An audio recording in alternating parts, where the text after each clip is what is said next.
Hi, I'm Tom Brookshire. And I'm Pat Summerall. Last week, the Miami Dolphins, a rather remarkable team, won a rather remarkable game for a rather remarkable coach.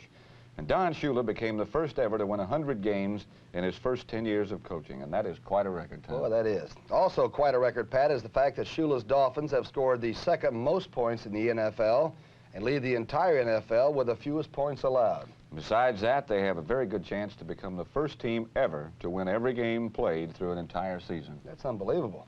Perhaps even more remarkable is the fact that Miami can clinch a division title by winning this week, and there would still be about a month to go in the season. It's been a long time since any team has wrapped up a title this early. That's right. Despite all this, there are still 5 other races that, well, are all hot. In fact, more than half the teams in the league are still within reach of those playoffs. And we'll be checking into all those races, as well as giving you our selection of the best of the week at the end of the show. And don't forget our fearless picks. I'm over 500 now, and, well, I'll say no more. Have you ever wondered how many times you've heard the words fantastic and great used on Sundays to describe plays that are mediocre at best? Well, it's my belief that those words should be saved for performances like that of the Miami Dolphins in their game last week against the New England Patriots, because it was fantastic. What can you say about 4 pretty girls who enjoy watching a slaughter? What can you say about a young quarterback who has lost his offensive line and knows not where to find them?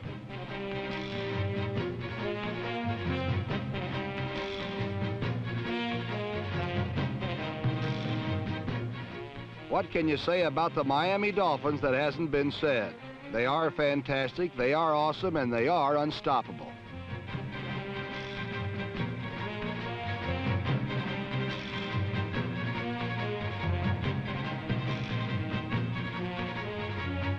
And that's a pretty fair description of their star runner, number 22, Mercury Morris, who started the rout of the Patriots with a triumvirate of easy touchdowns.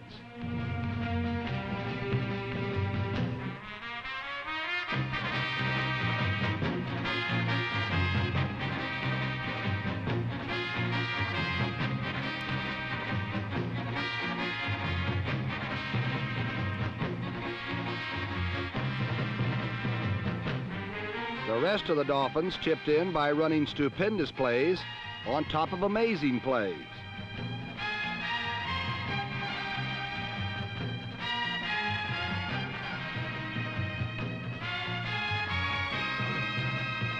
Earl Morrill and number 86 Marlon Briscoe chipped in with the Dolphins' 38th point.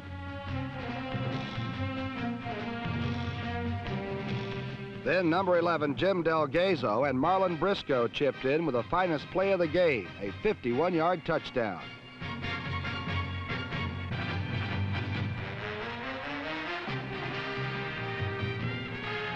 Delgazo then zipped one to Jim Mandich to round out the biggest margin of victory in the NFL so far this year.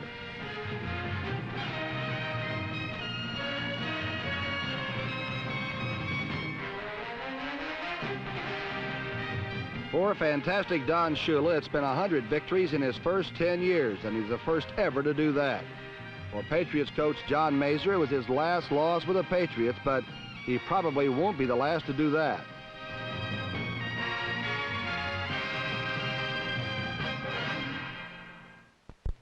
While the Dolphins had a picnic with the Patriots, the Jets feasted on the Buffalo Bills. In New York, all the press talked about was Joe Namath's individual brilliance against Buffalo. But before the game even began, there was some artistry that even old number 12 would have appreciated. At Shea Stadium, the New York Jets didn't exactly exceed their budget for an extravagant pregame show. But while the pageantry was a one-man show, the game was a showcase for a 40-man effort by the Jets. First came John Riggins, who sprinted to what he saw as a certain score.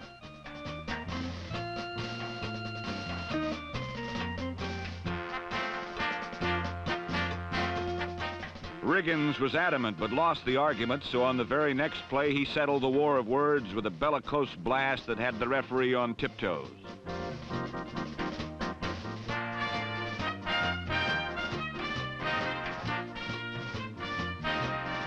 Then Joe Namath let loose a screamer that Tony Green tipped like a volleyball into the hands of Jerome Barkham.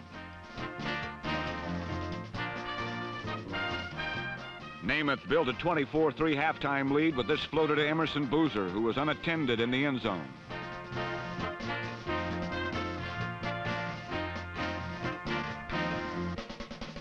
It was a sorry day for the Dennis Shaw-led Bills.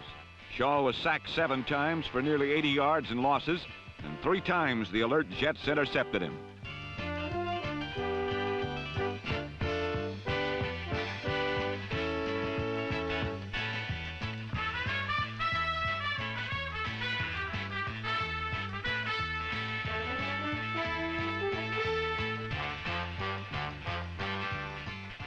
Just about everything Namath tried seemed to work. Once he tossed one up for grabs, and Rich Castor stole a touchdown from number 47, Leon Guerin.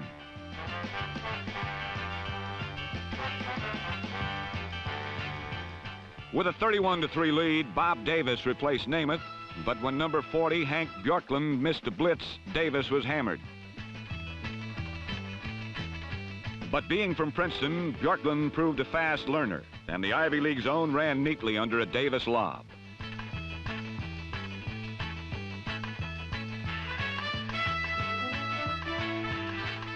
From the 9, Davis arched a pass toward the flag that nestled nicely into the arms of Jerome Barkham. Barkham's touchdown buried the Bills 41-3 as New York kept alive their hopes of becoming the wild card team in the AFC playoffs.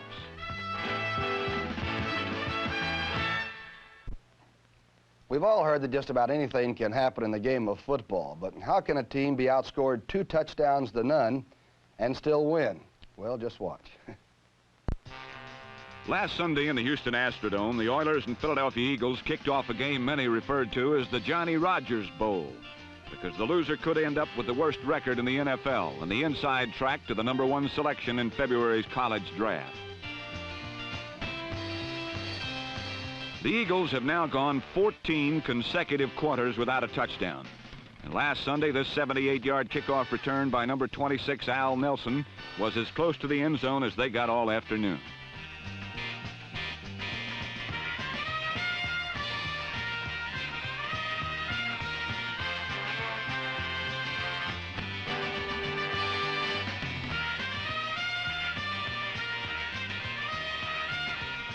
All the Eagles' scoring was done by one man, number 19, Tom Dempsey, who kicked 6 field goals, which is 1 short of the league record.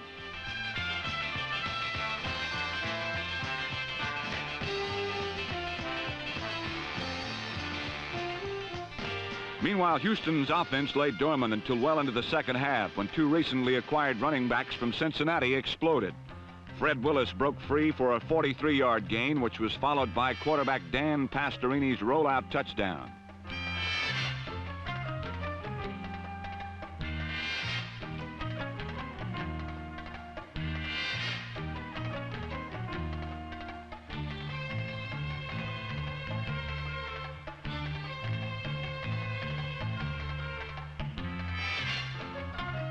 Then late in the fourth quarter, Paul Robinson raced 30 yards for a score that left his team only 1 point behind.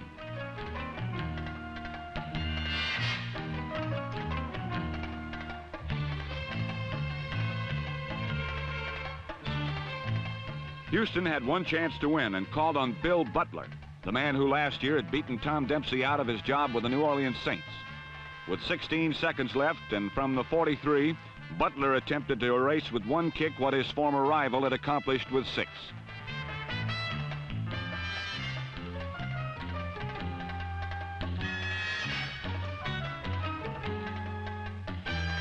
But the try was wide, and the Eagles prevailed. Final score, Tom Dempsey 18, Houston Oilers 17. Well, I guess the Oilers can now add place kicking to their lengthy list of problem areas, Pat. Might call it ironic, Tom, because last week an Oiler reject and his 3 field goals proved to be the difference between Pittsburgh and Kansas City. In Pittsburgh this season, excitement comes under a new trademark, Steelers 72. And those concerned with the image were anxious to show the Kansas City Chiefs what it all meant. It means new enthusiasm for the game, a 6-2 record, and a now mature young quarterback named Terry Bradshaw with his rifle-crack right arm. But this Bradshaw hotshot was cut off by number 46 Jim Kearney as the more experienced Chief defense cooled down the fire of Steelers 72 and took a 7-0 halftime lead.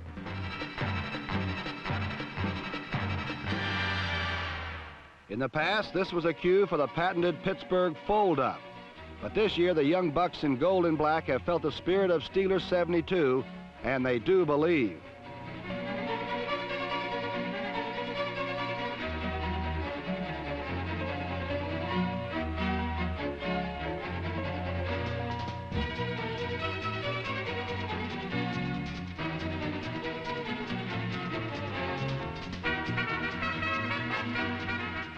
Terry Bradshaw believes, and this year he seems to be surrounded with new converts.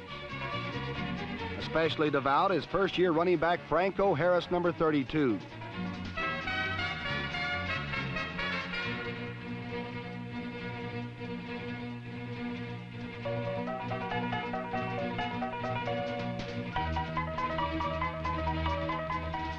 But the Steelers' second-half revival was not confined to the attack. Kansas City's vaunted offense of the 70s could not get untracked against Pittsburgh's swarming ball hawkers. Hawking a ball requires emotion. Whomever wants it the worst usually gets it. A swarm of black shirts wanted this one very badly. Linebacker Jack Ham recovered 2 Chief fumbles and provided field position for the folk hero of Steelers 72. Jarrella's Gorillas include all Pittsburgh fans who can relate to a thin little man who does nothing more than swing his right leg to earn a living.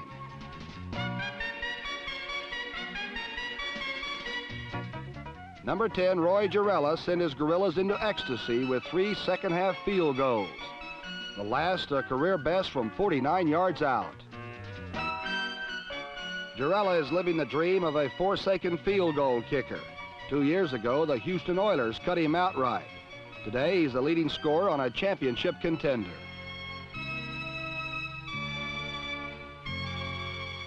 Jarrella's much appreciated contribution to the cause gave Pittsburgh a 9-7 fourth quarter lead, with nothing left to do but grind up the clock.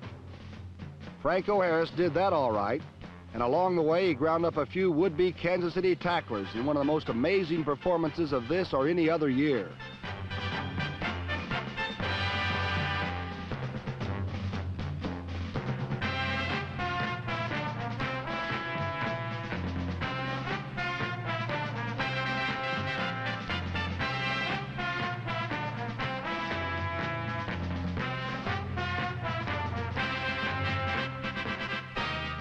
Harris's powerful strides took him 134 yards. The 4th time in 5 games he's gone over the 100-yard mark.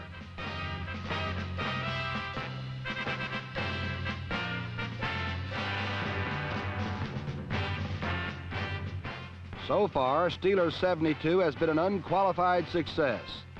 The 16-7 victory over Kansas City left Pittsburgh in a position they've not held since 1947. 7-2 and all alone at the top of their division. The Minnesota Vikings are waging an uphill battle to win their 5th consecutive black and blue division title. And last week they battled the Detroit Lions and the law of averages to extend their domination of Detroit to 10 straight wins. Last week the Minnesota Vikings came charging out, rubbing their hands with glee because their opponents were Greg Landry and the Detroit Lions, a team they never lose to.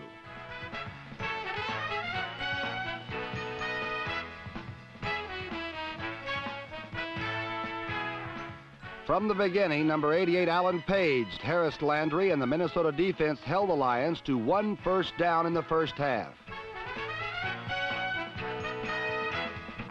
Meanwhile, Minnesota's Oscar Reed, number 32, gobbled up great chunks of purple yardage, and the Vikings dominated.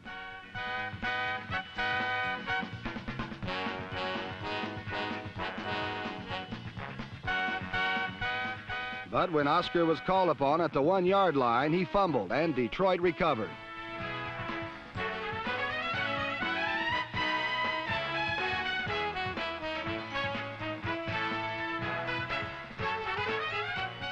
Early in the 3rd period, Oscar made up for his mistake by slashing 20 yards to put the Vikings ahead 10-0.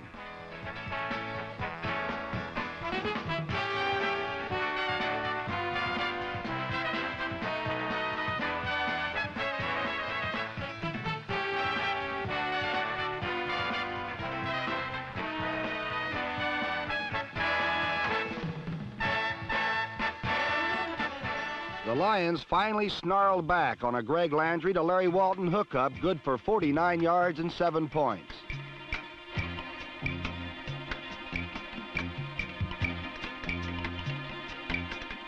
And then, showing a flair for the unexpected, Greg Landry faked a field goal and scampered for a crucial first down.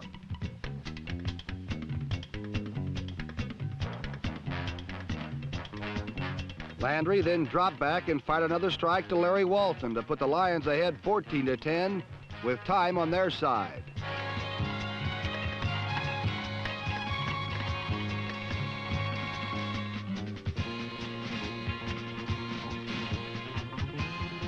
But alas, the Lions' victory was never to be. Their own mistakes set up 2 Minnesota field goals, and they trailed 16-14.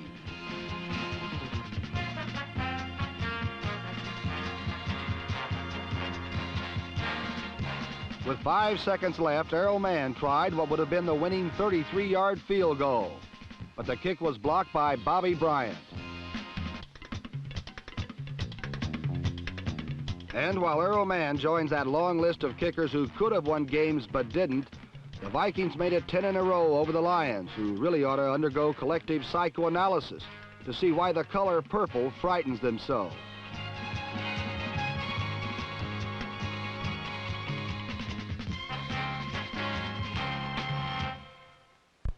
Also in the Central Division last week, the Chicago Bears and their country cousins, the Green Bay Packers, renewed pro football's oldest family feud. A feud it was. The 108th meeting between those two teams that began in 1921. And after all that time, they still don't like each other very much. Linebackers Dave Robinson and Ray Nitschke are all that is left of the old Packer dynasty, but the Pack is back and following the footsteps of number 42, John the Crazed Camel Brockington. The new Packers renewed the oldest rivalry in pro football with the hated Chicago Bears. A bad snap from center cost the Bears dearly early in the game. The 18-yard loss forced Chicago to give up the ball at their own 24. John Brockington rammed up the middle for 12 and around right end for 12 more, and the Packers led 7-0.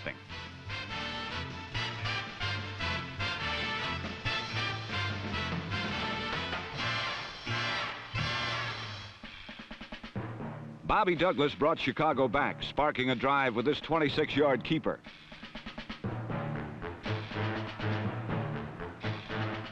On the 8th play of the 79-yard drive, Cyril Pinder slammed 4 yards over right tackle to make it 7-7.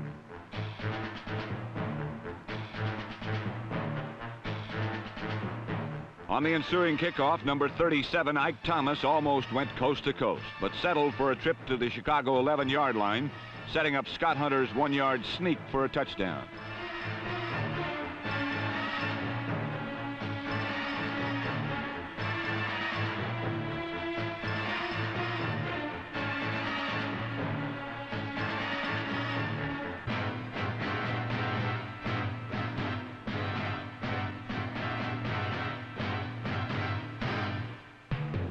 But that was the highlight of the game for number 16, Hunter. His 2 fumbles, 2 interceptions, and no pass completions stunted the Green Bay attack. Number 32, Charlie Ford, began the second half with this interception.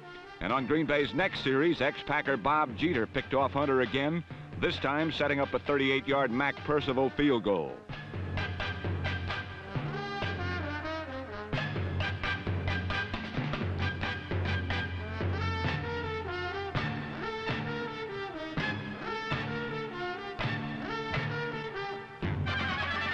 When Hunter tried his legs, he was put down soundly with a hit by number 30, Jimmy Gunn, a hit which eventually kept a woozy Scott Hunter on the bench.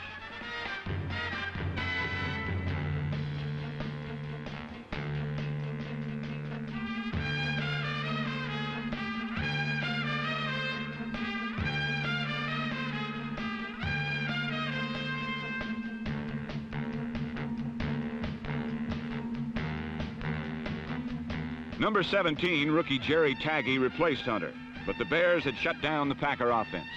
Holding the Crazed Camel to 70 yards and 19 carries, they limited the Packers' total offense to 170 yards.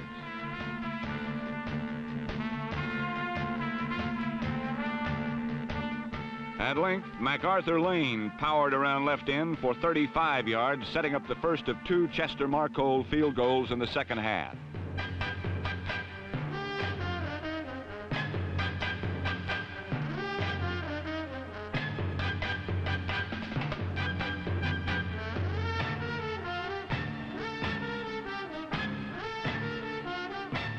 Marcole's second boot came after number 89, Dave Robinson, stripped Bobby Douglas of the ball, and number 87, Alden Roche, recovered it for the Pack. Although the Packers' offense managed only 2 field goals in the second half, only 4 pass completions and 8 first downs in the game, they held on to beat the Bears 23-17. And their victory, coupled with the Lions' defeat, left Green Bay alone at the top of the NFC Central, a serious contender for the first time in 5 years. Last week I said something about how secure the Los Angeles Rams looked with a 1.5 game lead over the rest of the NFC West. Pat, that was before the surprising Denver Broncos made their first trip to the Los Angeles Coliseum. As college coaches, John Ralston and Tommy Prothro had met before in the Coliseum. And this time, as usual, Ralston was out for an upset. Floyd Little did his part with 79 yards, 24 of them on the longest play of the game. Then quarterback Charlie Johnson passed to Jerry Simmons in the end zone, and Denver held a surprising 7-0 lead at the half. But the Rams' ferocious foursome made sure that Johnson threw no more touchdown passes.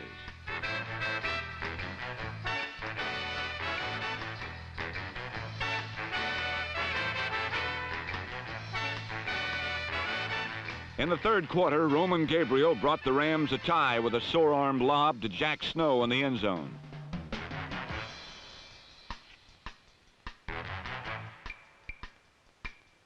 The Rams defense set up a go-ahead field goal when Charlie Johnson was intercepted by burly middle linebacker Marlon McKeever, number 86.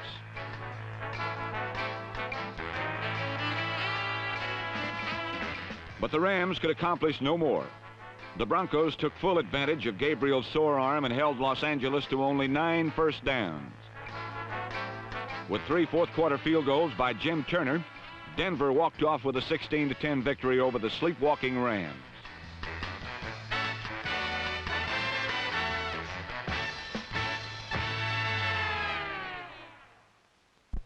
Denver over Los Angeles. Those teams in the NFC West must be staying up all night, Pat, thinking up new ways to stay out of first place. I believe you're right, Tom, but last week the 49ers couldn't outthink Baltimore because the Colts have been studying defeat all season long. The San Francisco faithful have been somewhat fickle this year, simply because the 49ers have not been the kind of team one could have much faith in. Their season has been a schizophrenic 3-4-1, so no one knew what to expect against the stumbling Baltimore Colts. Steve Spurrier to Ken Willard kept the Colts stumbling as the 49ers heaped more woes on the already dismal year of Baltimore's descent.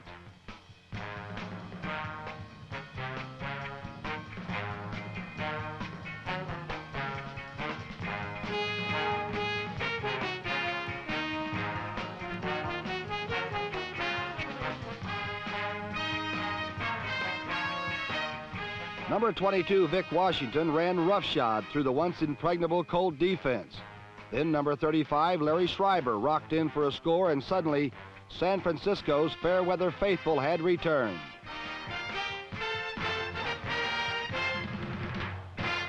But Baltimore stayed in the game with one bizarre play. Bruce Gossett's kickoff made it only as far as the Colt blocking wedge, where one blocker happened to be running back Norm Bulash, number 36. Bulash was caught from behind, but got off a nifty bounce pass to Nelson Muncy, number 31. The famous Bulash to Muncy combination was not in the Colt game plan, but it was much more reliable than the regular Colt attack, which continues to grope for identity. Number 14, young Marty Domrese, is trying to replace a legend. Place kicker Jim O'Brien, number 80, is trying to be a wide receiver. And ex-assistant John Sandusky is now head man and just trying to bear the grief of it all. What John Sandusky has just seen is a 4th and goal from the San Francisco 1.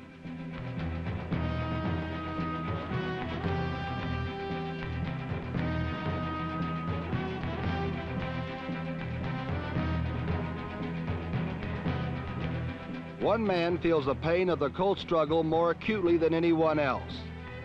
That's because Johnny Unitas remembers. He remembers other days when things like this never would have happened.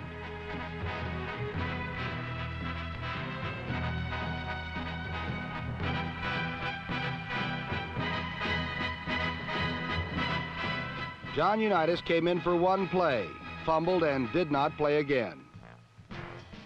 Number 11, Steve Spurrier, continued to taunt the Colts as he threw into perfect coverage. But these days, perfect is not quite good enough for the Colts as Ted Qualley came up with the ball for a 24-14 49er lead. Finally, Domrys found a patch of blue in the gloom as he went on the fly to Sam Haverlack, number 17.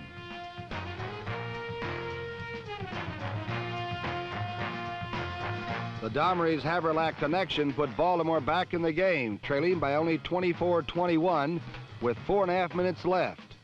And when Domrys got the ball again, he went right back to the wide-open well. This time, however, Haverlack was judged out of bounds, and Baltimore had discovered yet another way to lose. 3 more passes failed before time ran out, and the stunned Colts found themselves 1-7. For nearly 2 decades, the Baltimore Colts were on or near the top of their profession. Now, painfully, they're learning how the other half lives. Last week in Atlanta, the Falcons and the New Orleans Saints met for the 8th time in a series that's become almost as one-sided as Minnesota versus Detroit. After 2 straight losses, the Falcons were a game and a half out of first place. And one of the all-time great quarterbacks warmed up his arm before last week's game, just in case. Coach Norm Van Brocklin saw early that his arm would not be needed, because in the game's first play from scrimmage, Bob Gresham fumbled and number 71 John Zook recovered for Atlanta. Although Zook fumbled too, the Falcons retained possession and subsequently exchanged their gift for 7 big points. Later in the first period, New Orleans' second-year quarterback Archie Manning, the NFL leader in passing yardage, pump-faked, reloaded, and let fly for his favorite target, Dan Abramowitz, the man who's caught more passes during the past 5 seasons than anyone else in pro football.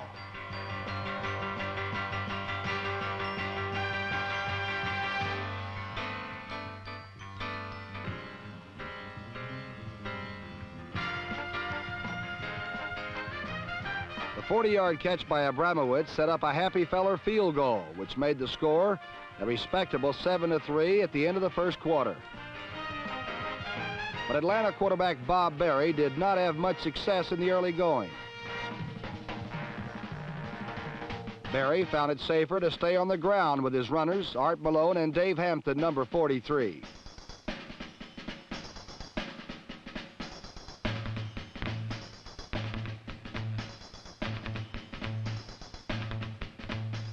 In a slow-motion replay, we can see that the touchdown began with a simple toss to the halfback Hampton, who followed number 64 guard Andy Maurer and number 25 fullback Art Malone.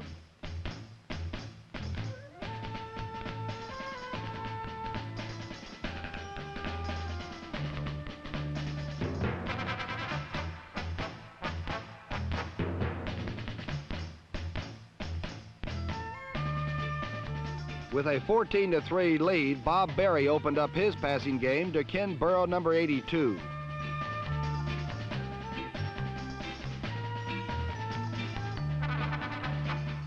After 40 yards, Burrow was brought down by Billy Hayes, a former teammate at San Diego State.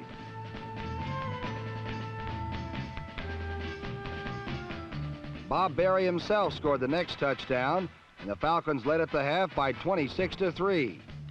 After halftime, the Falcons' first-team offense stayed in for only one more drive. In their abbreviated game, Berry hit 10 of 13 passes, and Art Malone and Dave Hampton each accounted for 100 yards of offense, running and receiving.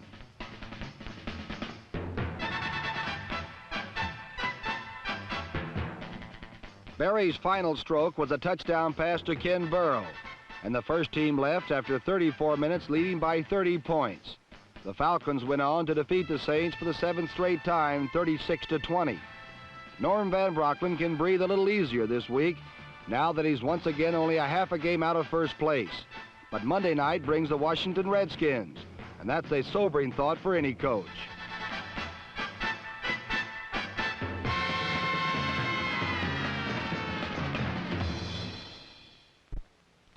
If you ask the New York Giants why the Washington Redskins are like a river, they'd be able to tell you right away that it's because the Redskins are old men who just keep rolling along. If anyone in D.C. Stadium last week was worried about the Giants stealing one from the Redskins, they shouldn't have been, because the Redskins have a dog-tough defense and an offense that can beat off anybody.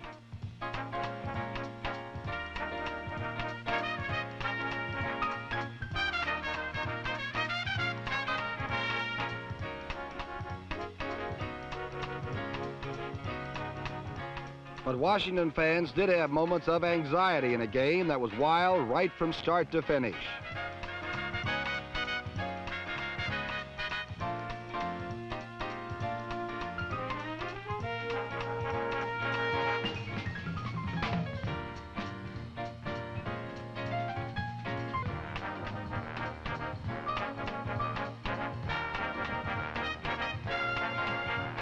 Many plays for both teams ended up being something other than what they started out to be.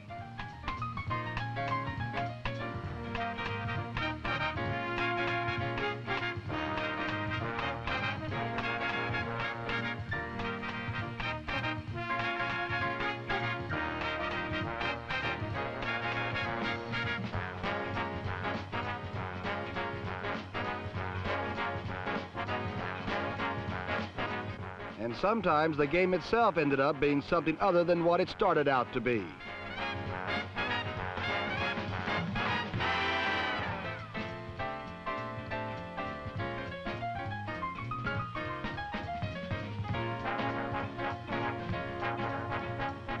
But in the end, certain points remained constant. Billy Kilmer found the ever-super Charlie Taylor for 41 yards.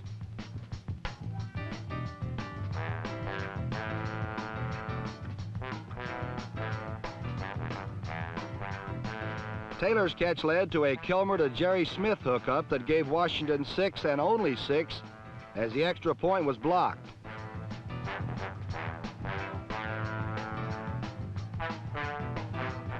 Kilmer stayed constant and hot as he hit Roy Jefferson for 38 yards.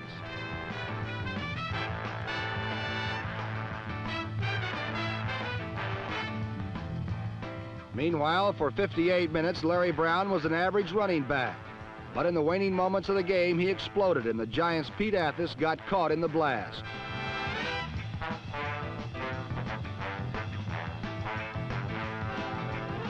Brown's first score broke a 13-all tie.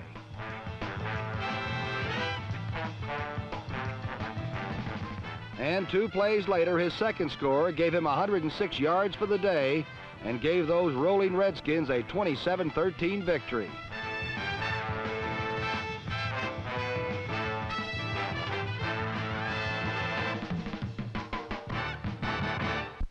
In Washington, Alex Webster accused George Allen of running up the score. But in Dallas, Washington's chief rivals, the Cowboys can't seem to run away from anyone lately. That's right, Pat. It appears maybe that age is finally catching up to the Cowboy defense that is giving away points almost as fast as their offense can score them. Quarterback Tim Van Gelder bubbled with joy at not having to face the doomsday defense. At the start of their game with St. Louis, the Dallas defense offered little evidence of their decline as they cut down the escape avenues of Cardinal Whippet Mel Gray.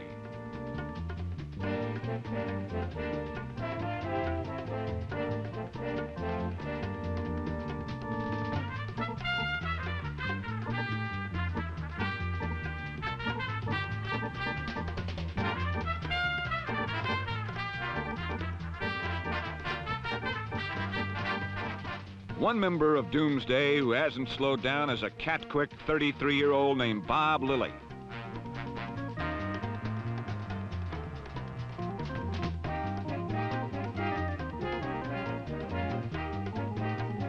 Although Lily's charge jammed Gary Quazzo's trigger finger, it did not impair the Cardinals' ability to penetrate the Cowboys' porous deep defense.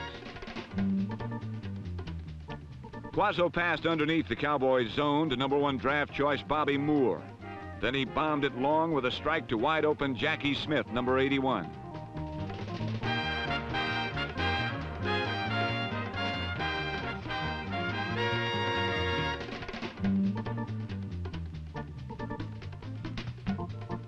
Later, Quazzo deceived Doomsday with a fake reverse to Smith, and the misdirection froze Dallas long enough to open an alley for Johnny Rowland, number 23.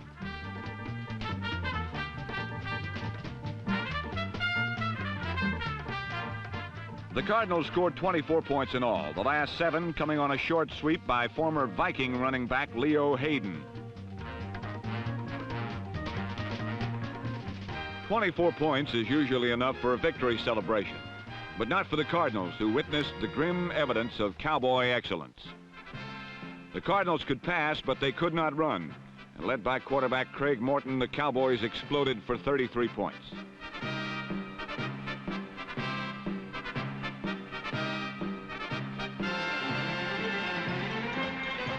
Ron Sellers' touchdown revealed Dallas' quick striking capability.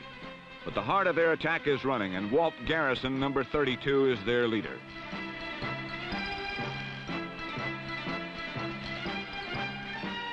Garrison is not flashy, but he never quits, and neither does his fire hydrant counterpart Robert Newhouse, number 44.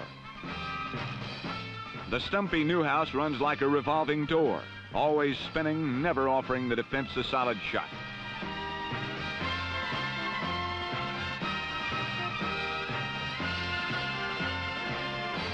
Fronting Cowboys setbacks is a young offensive line with even younger reserves like number 62, John Fitzgerald, who has mastered the techniques for a successful screen.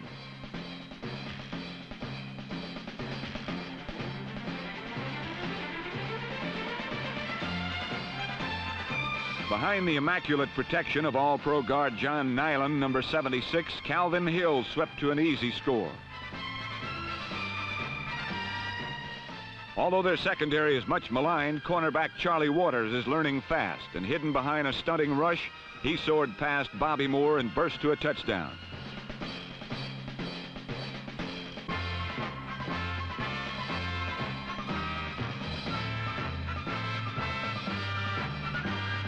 Although Dallas' 33-24 victory was not glorious, it was impressive enough to stir the jawbones of Larry Wilson, the last remnant from greater Cardinal teams.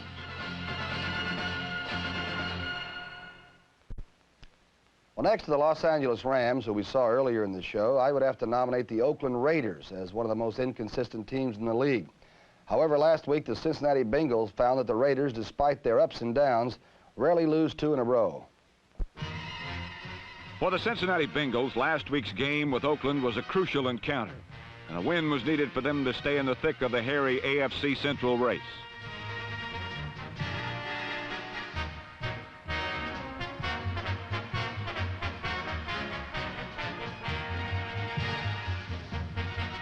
When the Silver and Black Blitzkrieg went on an early bombing run, Cincinnati's Tom Casanova shot it down, and Raider errors such as this one allowed the Bengals an early 7-0 lead.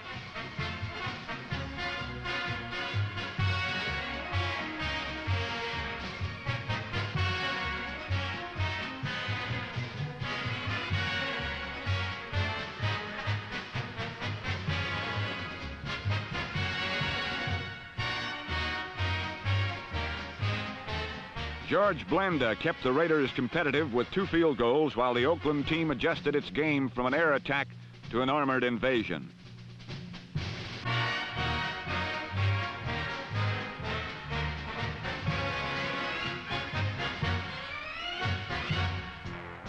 Marv Hubbard charged for 98 yards on only 11 carries and got the Raiders in close with his 9-yard per carry average.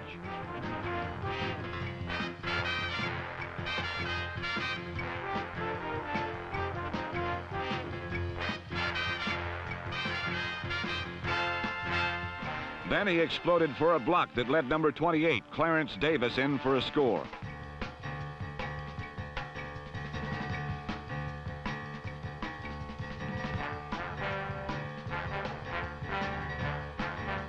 From there, number 23, Charlie Smith took over and raced for 146 yards on 25 carries.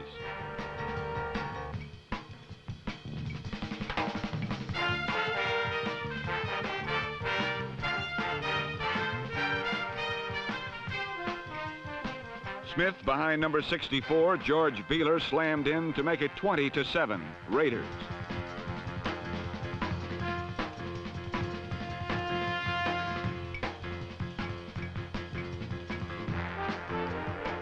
Late in the fourth quarter, Cincinnati surged to life.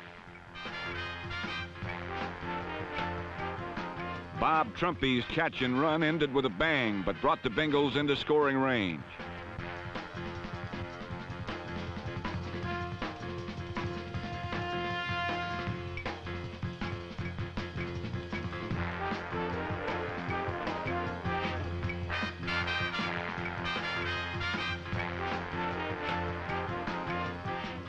A Ken Anderson to Chip Myers pass was good to the Bengals, but the clock wasn't. It ran out on the game and perhaps on their title hopes as they lost 20-14.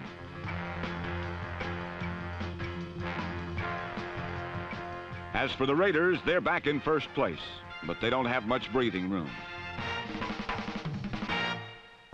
For 3 weeks in a row now, we've selected running backs as our best of the week. Oakland's Charlie Smith with 146 yards rushing looks like he could be a choice.